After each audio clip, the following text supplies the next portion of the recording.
Hello dear online students, welcome back to our channel. I hope आप सब अच्छे होंगे एंड अच्छे से अपनी पढ़ाई करे होंगे।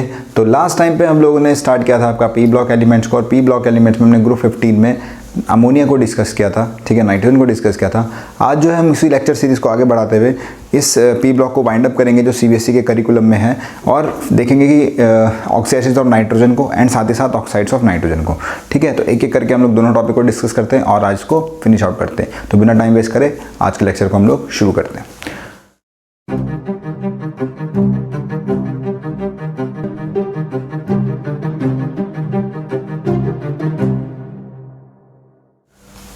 तो सबसे पहला जो है हमारे पास में ऑक्साइड्स ऑफ नाइट्रोजन है। तो पहला ऑक्साइड, इसमें डिफरेंट तरीके के ऑक्साइड्स मिलते हैं आपके पास में। तो सबसे पहला जो ऑक्साइड्स है आपके पास में दैट इज N2, ठीक है, दैट इज योर N2। और N2 को बोलते हैं हम लोग डाइनाइट्रोजन ऑक्साइड बोलते हैं, डाइनाइट्रोजन ऑक्साइड बोलते हैं,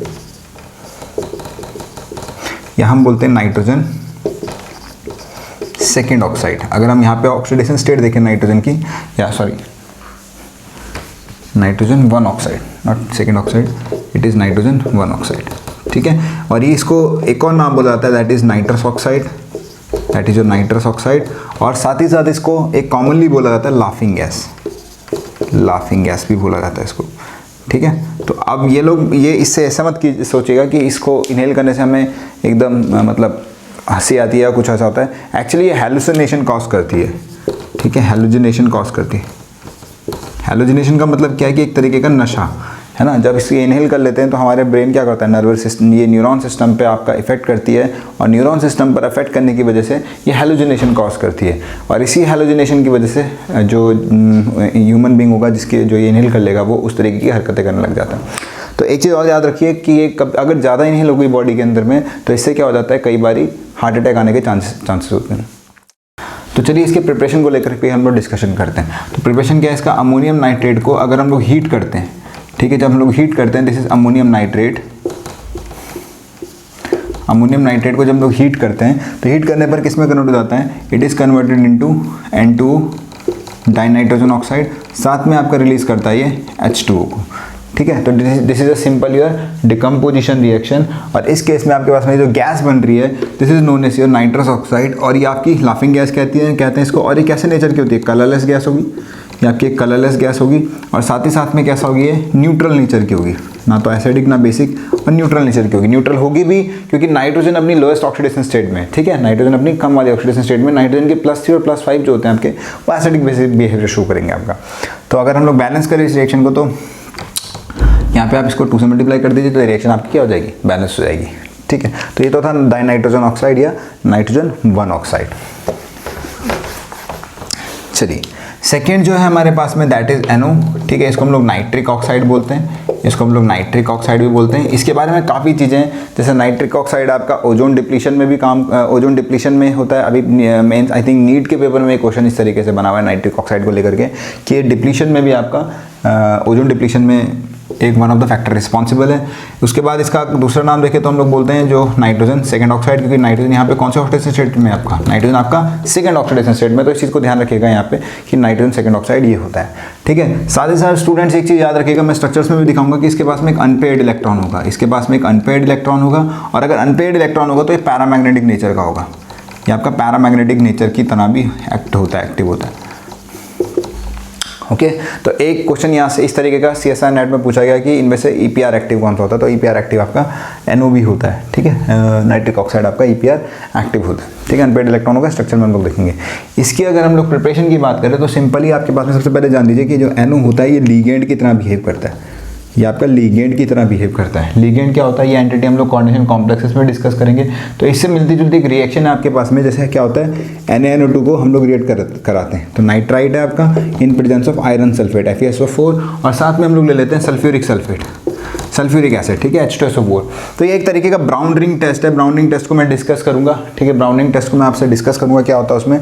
बट यहाँ पे आपके पास में NO2 की फॉर्म में, और ये जो ये नाइट्राइट है आपका, ये आपका नाइट्राइट जो कन्वर्ट होगा नाइट्रिक ऑक्साइड में इसको कन्वर्ट करेगा, ठीक है। तो इसके लिए हमारे पास में जो फर्दर कंपाउंड फॉर्म करते हैं वो फॉर्म करता है आपका NaHSO4 sodium hydrogen sulphate plus Fe2SO4 का होल थ्राइस, यानी आयरन आपका यहाँ पे +2 था, और एक इसमें कन्वर्ट हो रहा है आपका +3 में कन्वर्ट हो रहा है, और साथ में जनरेट करेगा आपका नाइट्रिक ऑक्साइड को, NO को, और साथ में रिलीज करेगा आपका वाटर तो मिलना ही मिलना है, क्योंकि हम लोग ऑक्साइड्स को एसिडिक बेस में ट्रीट करा रहे हैं। ठीक है, अब रिएक्शन बैलेंस की बात आती है, तो इसको अगर हम लोग 2 से मल्टीप्लाई करें तो यहाँ पे आपके पास में 3H2SO4 होगा। ठीक है, और साथ ही साथ जो है आपके पास में यहाँ पे आपके पास में जो आयरन है आपके पास में 2 हैं, और सोडियम जो आपके पास में अगर यहाँ 2 से मल्टीप्लाई करते हैं हम लोग तो यहाँ पे आपके पास में 2 सोडियम आयन होंगे, 2 हाइड्रोजन सल्फेट होगा, और नाइट्रोजन की बात करें तो 2 यहाँ पे आपके पास में 2 आएगा। तो टोटल अगर हम लोग सल्फेट देखें तो यहाँ पे कितने आपके पास में 2 है, यहाँ पे पास में 3 है, तो 3 और 2 5, यहाँ पे 3 होगा और यहाँ पे क्या होगा आपके पास में 5 हो गए। तो ये रिएक्शन क्या हो गई है, आई थिंक ये आपकी बैलेंस हो गई है। हाइड्रोजन को बैलेंस कर लें तो अगर 3 दूनी 6, और वहाँ पे कितने आपके पास में 2 2 4, तो यानी अभी आप उससे क्या मल्टीप्लाई कर दो, 2 से मल्टीप्लाई कर दो। Now this is your balanced reaction. ठीक है, तो बैलेंस ऐसा नहीं है कि आपके पास में बैलेंसिंग पूछेगा, बट इट इज़ मतलब इनऑर्गेनिक के अंदर में अगर रिएक्शन आप बैलेंस कर लेते हैं तो रिएक्शन बैलेंस करना कोई टफ काम नहीं है। वैसे अगर आप लोग ने रिडॉक्स अच्छे से पढ़ रखा होगा तो रिडॉक्स में सारी चीज़ें डिस्कस होती है। अब मैं लेक्चर को शॉर्ट एंड प्रिस्क्राइब रखना चाहता हूँ, तो उसको मैं उस तरफ नहीं ले जाना चाहता आप लोगों को। तो ये तो था आपका नाइट्रिक ऑक्साइड का। Now third one is your N2O3। तो it is your die nitrogen trioxide, है ना, डाई नाइट्रोजन ट्राईऑक्साइड N2O3। तो डाइनाइट्रोजन ट्राईऑक्साइड की बात करें अगर यहाँ पे, अगर हम लोग इसकी ऑक्सीडेशन स्टेट देखें बेटा, तो आपके यहाँ पे 3 दूनी 6 +3 है ना, तो हम लोग बोल सकते हैं नाइट्रोजन थर्ड ऑक्साइड, है ना, नाइट्रोजन थर्ड ऑक्साइड। कैसा होता है ये, नाइट्रोजन थर्ड ऑक्साइड है। ठीक है, तो अगर हम लोग इसकी प्रिपरेशन की बात करें तो सिंपली क्या होता है कि जो आपने अभी तक पढ़ा है, यानी NO को रिएक्ट करा दोगे आप किससे, N2O4 के साथ में, नाइट्रिक ऑक्साइड, और एंड एक्चुअली N2O4 जो होता है ये NO2 का डाइमर होता है। इसको अगर हम लोग ट्रीट कराएंगे तो ये किसमें कन्वर्ट होता है आपका, N2O3 में कन्वर्ट हो जाएगा। ठीक है, तो अगर हम लोग इसकी बैलेंसिंग की बात करें तो बैलेंसिंग में यहाँ पे आपके पास में 3 है, यहाँ पे अगर हम लोग 2 से मल्टीप्लाई करेंगे और ये 2 रहेगा तो आपका रिएक्शन बैलेंस आउट होगी, आप चेक कर सकते हो इसको। ठीक है, तो बेसिकली कि आपके पास में N2O3 क्या है, NO जो ये अगर हम लोग इसको शॉर्ट फॉर्म में देखना चाहें तो N2O4 एक्चुअली डाइमर है NO2 का, तो ये ऐसे बना है NO + NO2, तो अनस्टेबल होता है, ये डायमराइज करके N2O4 में कन्वर्ट हो जाता है। ये चीज़ हम लोग देखेंगे इसके स्ट्रक्चर को लेकर के। अब यहाँ पे देखिए बेटा, आपके पास में नाइट्रोजन जो है अपनी +3 ऑक्सीडेशन स्टेट में चला गया है, तो आपके पास में जो +3 ऑक्सीडेशन स्टेट में कन्वर्ट हो जाता है, तो आपके पास में ये जो होगा एसिडिक नेचर का होगा, एसिडिक नेचर का होगा। इस चीज़ को याद रखिएगा कि जो नाइट्रोजन 1-2 ऑक्साइड्स हमने देखे तो आपके न्यूट्रल थे, वो दोनों के दोनों न्यूट्रल थे, लेकिन आपका +3 ऑक्सीडेशन स्टेट में चला गया है, तो +3 यानी हायर ऑक्सीडेशन स्टेट हो गई है और ये न्यूट्रल की फॉर्म में कन्वर्ट हो जाएंगे। साथ ही साथ ये ब्लू कलर का होता है, ठीक है, ब्लू सॉलिड की फॉर्म में आपका एग्जिस्ट करेगा। ठीक है, तो इसको आप लोग नोट कर लीजिए। Now next oxide we have N2O4, that is your dinitrogen tetra oxide. और अगर हम लोग इसकी बात करें तो this is nitrogen 4th oxide. और जैसा कि मैंने थोड़ी देर पहले अभी से पहले जब हम लोगों ने N2O3 का डिस्कशन किया, तो N2O3 में मैंने बताया कि किस तरीके से NO2 जो होता है वो जो N2O4 होता है that is the dimer of NO2। ठीक है, तो ये NO2 का क्या होता है, डाइमर होता है। इसका एक क्वेश्चन भी जनरेट होता है आपके पास में कि NO2 जो होता है आपका वो किस फॉर्म में एग्जिस्ट करता है, तो अनपेड इलेक्ट्रॉन होने की वजह से वो N2O4 में कन्वर्ट हो जाता है। तो इसको मैं स्ट्रक्चर में आपका अच्छे से एक्सप्लेन करूंगा। अदर प्रॉपर्टीज जो होती है इसकी कैसी होती है, कलरलेस गैस है आपका, और साथ ही साथ कैसा है आपका, कलरलेस गैस है आपका, और साथ ही साथ ये एसिडिक नेचर की तरह है। ठीक है, तो नेक्स्ट अगर हम लोग देखें इसमें जो 5th है आपके पास में दैट इज NO2। ठीक है, इसी के जो ये इसका ये जो बन रहा है आपका, ये किस तरीके से जनरेट होता है इसको हम लोग देख लेते हैं। तो यहाँ पे अगर हम लोग देखें तो nitrogen again it is in your 4th oxidation state. ठीक है, तो ये भी क्या आपके पास में नाइट्रोजन का 4th ऑक्साइड है। ठीक है, तो अगर हम लोग देखें यहाँ पे nitrogen dioxide, this is nitrogen dioxide. ठीक है, और हम बोल सकते हैं नाइट्रोजन 4th ऑक्साइड, है ना, नाइट्रोजन का कौन सा ऑक्साइड है ये, 4th ऑक्साइड की बात करें अगर हम लोग, तो इसको अगर हम लोग देखें तो इसका प्रिपरेशन कैसे होता है। तो होता क्या है कि लेड नाइट्रेट को PbNO3 के होल ट्वाइस को, ठीक है, लेड नाइट्रेट को जब हम लोग हीट करते हैं तो हीट करने पे किस में कन्वर्ट होता है, ये कन्वर्ट होता है आपका लेड ऑक्साइड में। ठीक है, PbO में कन्वर्ट होगा, और साथ ही साथ आपका जनरेट करेगा NO2, और साथ में रिलीज करेगा आपके पास में ऑक्सीजन गैस। ठीक है, ऑक्सीजन गैस को ये रिलीज करेगा। अगर रिएक्शन को हम लोग बैलेंस करें तो यहाँ पे आपके पास में 2 आएगा। ठीक है, और अगर हम लोग इसको भी मल्टीप्लाई करें तो आपके पास में यहाँ पे 2 आएगा। तो देखिए टोटल लेड आपका बैलेंस है, नाइट्रोजन बैलेंस है। ऑक्सीजन की बात करें तो कितना होती है, 6 और 6 तो 8, और यहाँ पे कितना आपके पास में 2 2 4 2 6, यानी अगर हम लोग इसको मल्टीप्लाई कर दें 2 से तो देखिए ऑक्सीजन भी आपका बैलेंस हो जाएगा। तो इसका मतलब क्या था कि पहले भी आपकी रिएक्शन बैलेंस है, इतना कुछ है नहीं इसके अंदर। ठीक है, रिएक्शन पहले भी बैलेंस आपकी नहीं भी करोगे आप तो हो जाएगा। अपार्ट फ्रॉम दैट इसकी बात करें अगर हम लोग नाइट्रोजन ऑक्साइड, जो ये नाइट्रोजन डाइऑक्साइड है, तो आपके पास में अगेन हम देखें यहाँ पे, तो ये आपकी रेडिश ब्राउन गैस है, रेडिश ब्राउन गैस, और साथ ही साथ किस नेचर की होगी, एसिडिक, क्योंकि अपनी फोर्थ ऑक्सीडेशन स्टेट में आपका ऑक्साइड है। तो इसका जो कन्वर्जन है इसमें इस तरीके से आपके पास में, अगर हम देखें इसका एलडीएस बनाए हम लोग, तो 1 2 3 4 5 इलेक्ट्रॉन है, ठीक है। ये इसके साथ कोऑर्डिनेट बॉन्ड बनाया, यहाँ के उसमें डबल बॉन्ड O बना, और ये जो है दूसरे उसके साथ में N2O4 इस तरीके से कन्वर्ट हो जाती है, क्योंकि यहाँ पे आपके पास में अनपेड इलेक्ट्रॉन बच रहा है ना, इस तरीके से आपके पास में अनपेड इलेक्ट्रॉन बच रहा है। तो ये अनपेड इलेक्ट्रॉन क्या करता है, इसके साथ में इंटरेक्ट करेगा, डायमराइज कराएगा। ये अनस्टेबल स्पीशीज़ है, रेडिकल स्पीशीज़ है। तो अभी देखिए मैंने थोड़ी देर पहले बताया आपको नाइट्रिक ऑक्साइड भी आपका एक रेडिकल स्पीशीज़ है। साथ ही साथ याद रखिएगा कि NO2 भी आपका क्या होता है, रेडिकल स्पीशीज़ होता है, और इसी अनपेयर्ड इलेक्ट्रॉन होने की वजह से क्या कर जाता है, डायमराइज कर जाता है अंडर सर्टेन कंडीशन। तो इसको आप नोट कर लीजिए। तो चलिए, this is your last oxide, that is nitrogen pentoxide. इसमें अगर हम लोग देखेंगे तो फॉस्फोरस के एनहाइड्राइड को अगर हमने P4O10 को अगर हम लोग हाइड्राइज कराते हैं इन प्रेजेंस ऑफ HNO3, ठीक है, एसिडिक कंडीशन में अगर हम इसका ट्रीटमेंट कराते हैं तो ट्रीटमेंट कराने पे कन्वर्ट होता है H3PO3 प्लस N2O5 में, ठीक है। तो यहाँ पे अगर हम लोग देखें नाइट्रोजन की जो ऑक्सीडेशन स्टेट है, दिस इज योर +5, तो ये +5 से आपका +5 में ही जा रहा है, ठीक है, +5 से आपका +5 में ही कन्वर्ट हो रहा है, ठीक है, 3J प्लस। और यहाँ पे फॉस्फोरस की बात करें तो फॉस्फोरस क्या आपका, phosphorus is in your 1020, it is also in your +5, और ये कन्वर्ट हो रहा है आपका 3 दूनी 6। तो ये जो मैंने डिस्कस किया आपसे, ये पूरा का पूरा डिस्कस किया। तो स्टूडेंट्स ये देखिए आपके पास में N2O5 है, N2O5 आपका इट इज़ नाइट्रोजन पेंटॉक्साइड, और अगेन इसकी ट्रीटमेंट अगर हम लोग देखें तो HNO3 को जब हम लोग ट्रीट करते हैं P4O10 के साथ में, ठीक है, आपका एनहाइड्राइड है फॉस्फोरस का, तो ये कन्वर्ट होता है H3PO3 प्लस नाइट्रोजन पेंटॉक्साइड में, ठीक है। तो यहाँ पे HNO3 आपका +5 में, और ये भी किस में कन्वर्ट हो रहा है, आपका +5 में आपका कन्वर्जन हो रहा है, ठीक है। तो ये तो थे आपके पास में ऑक्साइड्स ऑफ नाइट्रोजन, इनकी प्रिपरेशन के बारे में, इनकी प्रॉपर्टीज़ के बारे में। अब हम लोग इसके डिस्कस करते हैं स्ट्रक्चर्स को, ठीक है। तो कई बार क्या होता है, आपका स्ट्रक्चर्स पूछ लेता है, तो एक एक करके हम लोग इनके स्ट्रक्चर्स को डिस्कस करेंगे। तो सबसे पहला जो स्ट्रक्चर है हमारे पास में, दैट इज N2, ठीक है, दैट इज योर N2। तो N2 का कैसे स्ट्रक्चर होता है, देखिए यहाँ पे आपके पास में, यहाँ पे आपके पास में नाइट्रोजन है 3, ठीक है। तो नाइट्रोजन ने क्या किया आपस में, तो ट्रिपल बॉन्ड बना दिया, ये तो नाइट्रोजन ने आपस में कर दिया, ट्रिपल बॉन्ड बना दिया। अब आपका बचा ऑक्सीजन, तो ऑक्सीजन कैसे करेगा, ये ऑक्सीजन के पास में इलेक्ट्रॉन पे इन्वॉल्व नहीं, तो यहाँ से क्या फॉर्म करेगा, ये कोऑर्डिनेट बॉन्ड फॉर्म करेगा, ठीक है। तो ये तो इसका न्यूट्रल स्पीशीज़ है। लेकिन अगर मैं इसकी चार्ज स्ट्रक्चर बना जाऊँ तो चार्ज स्ट्रक्चर कैसे बनेगा आपके पास में, नाइट्रोजन ट्रिपल बॉन्ड रहेगा, यहाँ पे ऑक्सीजन है, तो ऑक्सीजन को ऑक्टेट कंप्लीट करने के लिए यहाँ पे नेगेटिव चार्ज, और यहाँ पे क्या आएगा आपका पॉजिटिव चार्ज, ठीक है। तो अब देखिए इस नाइट्रोजन के भी आपके पास कंप्लीट आपका ऑक्टेट की फॉर्म में, और उधर भी क्या आपके पास में, उसके पास में भी आपका एक कंप्लीट ऑक्टेट की फॉर्म में, ठीक है। तो इसका अगर तो इसका रेजोनेटिंग स्ट्रक्चर समझ लीजिए कि रेजोनेटिंग स्ट्रक्चर किस तरीके से, तो ये बॉन्ड अगर इधर आता है, ये इधर आता है आपके पास में, तो ये फॉर्म करेगा कुछ इस तरीके से, देखिए N डबल बॉन्ड O, और यहाँ पे आपके पास में क्या आ जाएगा, पॉजिटिव चार्ज। तो इसका क्या हो जाएगा, रेजोनेटिंग स्ट्रक्चर जनरेट हो जाएगा, ठीक है। नेगेटिव चार्ज नहीं, सॉरी नॉट पॉजिटिव चार्ज, इस पर क्या आ जाएगा आपका नेगेटिव चार्ज, ठीक है। साथ ही साथ ये जो नाइट्रोजन है, बीच वाला नाइट्रोजन अपनी कोवेलेंसी को एक्सीड कर रहा है, प्लस इसमें 4 में जा रहा है, तो यहाँ पे क्या आ जाएगा आपका पॉजिटिव चार्ज। तो these both are the resonating structure of N2, ठीक है। नाउ जो अगला रेजोनेटिंग स्ट्रक्चर है दैट इज ऑफ NO। तो NO का रेजोनेटिंग स्ट्रक्चर कुछ ईजी है, इतना कुछ टफ नहीं है। आपके पास में नाइट्रोजन है, नाइट्रोजन के पास अगेन कितने इलेक्ट्रॉन पेयर है, 5 इलेक्ट्रॉन पेयर है, और ऑक्सीजन के पास कितने इलेक्ट्रॉन पेयर है, 6 इलेक्ट्रॉन पेयर है। और इसको क्या करना है आपके पास में, इसको अपने पास में 8 करने, तो देखिए यहाँ पे आपके पास में, ये आपके पास में डबल बॉन्ड O सिस्टम आएगा।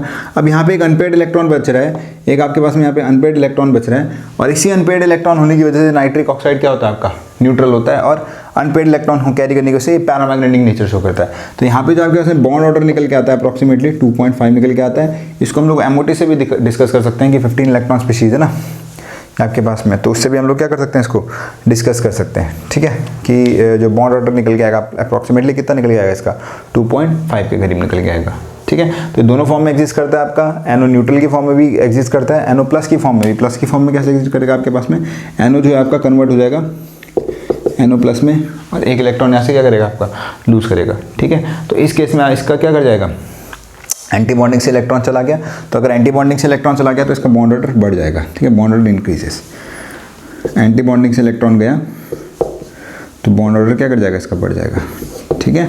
तो जब भी एंटी बॉन्डिंग से इलेक्ट्रॉन जाता है तो बॉन्ड ऑर्डर बढ़ता है, और अगर एंटी बॉन्डिंग पर इलेक्ट्रॉन आता है तो बॉन्ड ऑर्डर डिक्रीज कर जाता है। तो जैसे कार्बन मोनोऑक्साइड हो गया 15 इलेक्ट्रॉन स्पीशीज है ना, ये जो मतलब सिमिलर स्पीशीज है, NO हो गया आपका 15 इलेक्ट्रॉन स्पीशीज, तो सारी की सारी इस तरीके से एक दूसरे को ट्रीट करती है। तो चलिए नेक्स्ट स्ट्रक्चर जो है हमारे पास में दैट इज ऑफ N2O3। तो अगर हम लोग N2O3 स्ट्रक्चर की बात करें तो N2O3 में क्या आपके पास में 1 2 3 4 5, ठीक है, 1 2 3 4 5 है ना। तो अगर हम लोग देखें यहाँ पे तो नाइट्रोजन जो है ऑक्सीजन के साथ में इस तरीके से इसने एक सिंगल बॉन्ड फॉर्म किया है यहाँ पे, ठीक है, और ये आपके पास में एक डबल बॉन्ड इस तरीके से जनरेट करेगा,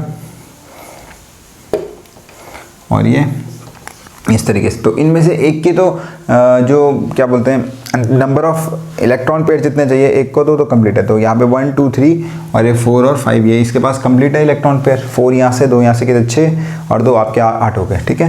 अब अगर हम लोग यहाँ पे देखें तो एक नाइट्रोजन पर भी कमी है इलेक्ट्रॉन पेयर की ना, ये भी कंप्लीट है। तो एक वन ऑफ नाइट्रोजन कोई सा भी क्या करेगा ऑक्सीजन के साथ क्या फॉर्म करेगा आपका एक कोऑर्डिनेट बॉन्ड फॉर्म करेगा, ठीक है, जनरेट करेगा। तो इस तरीके से आपका ये स्ट्रक्चर होगा। अगर हम यहाँ पे हाइब्रिडाइजेशन बताएं एक नाइट्रोजन की, यहाँ पे नाइट्रोजन की हाइब्रिडाइजेशन क्या होगी, तो सिग्मा सिग्मा और सिग्मा, तो कितने से 3 सिग्मा है, तो 3 सिग्मा यानी sp2 हाइब्रिडाइजेशन। तो इस तरीके का क्वेश्चन भी आपके पास बन सकता है, यानी अप्रॉक्सीमेटली जो बॉन्ड एंगल होने वाला है वो आपका 120 डिग्री के करीब होने वाला है, ठीक है। नेक्स्ट अगर हम लोग देखें वो क्या है आपके पास में N2O5, N2O4 का स्ट्रक्चर मैं डिस्कस कर चुका हूँ पीछे उसमें। नेक्स्ट अगर हम लोग देखें क्या है N2O5, और अगर हम लोग N2O5 की बात करें तो उसमें भी आपके पास में ब्रिजिंग बनेगी, और ब्रिजिंग किसकी वजह से बनेगी आपकी ऑक्सीजन की वजह से। तो अगर हम लोग देखें तो नाइट्रोजन आपके पास में ये है इस तरीके का स्ट्रक्चर, ठीक है, this is the structure of N2O5, ठीक है। तो अगर हम लोग यहाँ पे ज्योमेट्री की बात करें तो अगेन यहाँ पे आपके पास में सिग्मा सिग्मा सिग्मा, तो सिग्मा यानी कि कितना हो गया आपके पास में sp2, तो sp2 होगा तो इसका मतलब क्या आपके पास में ये आपका ट्राइगोनल प्लेनर। ज्योमेट्री अगेन कितनी होगी आपकी ट्राइगोनल प्लेनर, यानी जो बॉन्ड एंगल अप्रॉक्सीमेटली आएगा वो आपका जनरेट होगा 120 डिग्री के करीब में, ठीक है। साथ ही साथ एक चीज़ और देखें यहाँ पे हम लोग, एक चीज़ आपको मैं बता दूं, मैक्सिमम कोवेलेंसी का अगर क्वेश्चन आता है कि कितने मैक्सिमम कोवेलेंट बॉन्ड जनरेट करता है नाइट्रोजन, तो याद रखिएगा मैक्सिमम जो कोवेलेंसी होती है दैट इज ऑफ 4। एक क्वेश्चन आपका जनरेट कर सकता है। तो आप देख सकते हैं यहाँ पे कि जो नाइट्रोजन है मैक्सिमम कितने बॉन्ड जनरेट कर सकता है, एक नाइट्रोजन आपका 4 बॉन्ड मैक्सिमम जनरेट कर सकता है, ठीक है। तो maximum covalency is of 4 of nitrogen, ठीक है। तो इसको आप नोट कर लीजिएगा। तो चलिए कुछ हम लोगों के पास एसिडिक बेसिक प्रॉपर्टीज़ को लेकर के कुछ रिएक्शन है जिसको समझते हैं हम लोग। तो देखिए सबसे पहले आपके उसमें N2 + NaOH है, ठीक है। तो ये दोनों ऑक्साइड्स मैंने आपको बताया न्यूट्रल होते हैं। अगर ये न्यूट्रल होते हैं तो इनमें कोई रिएक्शन नहीं होगी, ये कोई भी रिएक्शन शो नहीं करेंगे एसिडिक बेसिक की, ठीक है। अगला देखिए आपके पास में जब N2O3 है तो N2O3 को हम लोग बेस के साथ रिएक्ट करा रहे हैं। तो यहाँ पे सिंपल से इसको समझिए किस तरीके से रिएक्शन होती है। तो N2O3 में अगर हम लोग देखें यहाँ पे बेटा तो +3 ऑक्सीडेशन स्टेट है, आपके पास +3 ऑक्सीडेशन स्टेट है। तो N2O3 क्या करता है, जब किसी ऑक्साइड को मोस्टली क्या करते हैं हम लोग, किसी ऑक्साइड को अगर हम लोग हाइड्रोलाइज करा रहे हैं वाटर में एड अप कर रहे हैं तो उसी की सेम ऑक्सीडेशन स्टेट्स का ऑक्साइड मिलेगा मोस्ट ऑफ द केसेस में, ठीक है। तो अगर हम लोग वाटर के साथ रिएक्ट करा रहे हैं N2O3 का, मैं फिर से बोल रहा हूँ स्टेटमेंट को ध्यान से सुनिएगा, जब किसी ऑक्साइड को हम लोग हाइड्रोलाइज कराते हैं, ठीक है, वाटर पे के साथ ट्रीटमेंट करवाते हैं तो सेम ऑक्सीडेशन स्टेट का हमें ऑक्सी एसिड जनरेट होता हुआ मिलेगा। तो अगर हम लोग यहाँ पे देखें +3 है तो यहाँ पे नाइट्रोजन कौन से ऑक्सीडेशन स्टेट में +3। अब देखिए बेस के साथ अगर हम लोग रिएक्ट करा रहे हैं तो जो हम लोगों को एसिड मिला होगा वही हमारा क्या बन जाएगा, सॉल्ट की फॉर्म में निकलेगा, और साथ में क्या निकल जाएगा आपका वाटर। तो HNO2 बना था और अगर मैं HNO2 को NaOH के साथ में रिएक्ट कराऊंगा तो क्या जनरेट होगा, NaNO2 प्लस साथ में क्या निकल जाएगा आपका वाटर रिलीज करेगा, ठीक है। इस चीज़ को याद ध्यान रखिएगा, यहाँ पे भी +3 तो यहाँ पे भी कौन सी होगी +3 होगी, है ना, NO2 माइनस नाइट्राइट की फॉर्म में। नेक्स्ट है आपके पास में N2O5, तो अगेन वही कॉन्सेप्ट लगाइए। N2O5 में अगर हम लोग देखें यहाँ पे जो ऑक्सीडेशन स्टेट होगी दैट विल बी ऑफ +5, और हमको कौन सा एसिड मिलेगा, हमें +5 की ही स्टेट का एसिड जनरेट होता हुआ दिखेगा यहाँ पे। और अगर मैं इसको क्या करता हूँ, कैल्शियम ऑक्साइड यानी जो कि एक बेस है ना, मेटल का ऑक्साइड है, और मेटल के ऑक्साइड कैसे होते हैं आपके बेसिक नेचर के होते हैं, lux plus acid base concept में इसी को हम लोग डिस्कस करते हैं। तो अगर हम लोग NO3 खोल्ड इसके साथ रेट करा रहे हैं, मतलब कैल्शियम ऑक्साइड का रेट कराऊंगा तो कैल्शियम नाइट्रेट की फॉर्म में जाएगा, ठीक है, क्योंकि ये जनरेट करेगा आपका नाइट्रेट आयन जनरेट करेगा। तो सिंपल सा आप कॉन्सेप्ट लगाइए। नाइट्रोजन का एक ऑक्साइड है, बहुत ही इंपॉर्टेंट है, ये नीट में भी पूछा गया, जेई में भी पूछा गया। तो अगर हम लोग क्या करते हैं N2O4 को रिएक्ट कराते हैं, और N2O4 में नाइट्रोजन की जो ऑक्सीडेशन स्टेट है दैट इज ऑफ +4। कौन सी ऑक्सीडेशन स्टेट है यहाँ पे +4। अगर हम लोग N2O4 यानी +4 को ट्रीट कराते हैं NaOH के साथ में तो ये कन्वर्ट होता है आपका NaNO3 और NaNO2 में। तो NaNO3 में अगर हम लोग देखें +5 और +3 है, तो +4 का जो मतलब देखिए +1 +2 वाले तो जाने रहे, +3 +5 वाला जाएगा। +4 वाले की बात करेंगे तो ये शो करेगा डिस्प्रपोर्शनेशन रिएक्शन। कौन सी रिएक्शन शो करेगा? डिस्प्रपोर्शनेशन रिएक्शन, यानी सेल्फ में ही क्या होगा? ऑक्सीडेशन होगा और खुद ही में क्या होगा? इसका रिडक्शन होगा। तो याद रखिए +1 +2 आपके न्यूट्रल होते हैं, +3 वाले आपके +3 +5 वाले आपके एसिडिक नेचर के होंगे और +4 वाला आपका डिस्प्रपोर्शनेशन रिएक्शन शो करेगा। तो इसको इस तरीके से समझ लीजिए, वाटर के साथ ट्रीट कराते हैं तो HNO3 HNO2, और अगर हम लोग इसको NH के साथ ट्रीट कराएंगे तो NaNO3 + NaNO2 फॉर्म करेगा। तो बहुत ही इंपॉर्टेंट कॉन्सेप्ट है और इसके बेसिस पे हम लोग इन ऑक्साइड्स की एसिडिक बेसिडिटी को समझ सकते हैं। तो स्टूडेंट्स, आज जो हम लोगों ने डिस्कस किया ऑक्साइड्स ऑफ नाइट्रोजन को लेकर के, लेक्चर थोड़ा बड़ा हो जाएगा तो एक्चुअली क्या है कि इसका मैं पार्ट सेकंड लेके आऊँगा, जो कि हमारा लास्ट पार्ट होगा, जिसमें मैं डिस्कस करूँगा ऑक्सी एसिड्स ऑफ नाइट्रोजन का। मेरा था कि मैं इसी लेक्चर में इसको कंप्लीट करूँगा, लेकिन थोड़ा सा वीडियो बड़ा चला जाएगा तो इतना बोरिंग हो जाता है ज़्यादा बड़ा वीडियो भी। तो मैं चाहता हूँ कि अपना कॉन्सेप्ट थोड़ा सा एकदम एक छोटे वीडियो में रखूँ ताकि आप लोगों को ज़्यादा मजा आए पढ़ने में। तो जल्दी हम इसका पार्ट अगले नेक्स्ट पार्ट मतलब अपलोड कर देंगे। तब तक के लिए आप लोग इसको देखें और इसको पढ़िए। Have a good day students and thank you for being with us.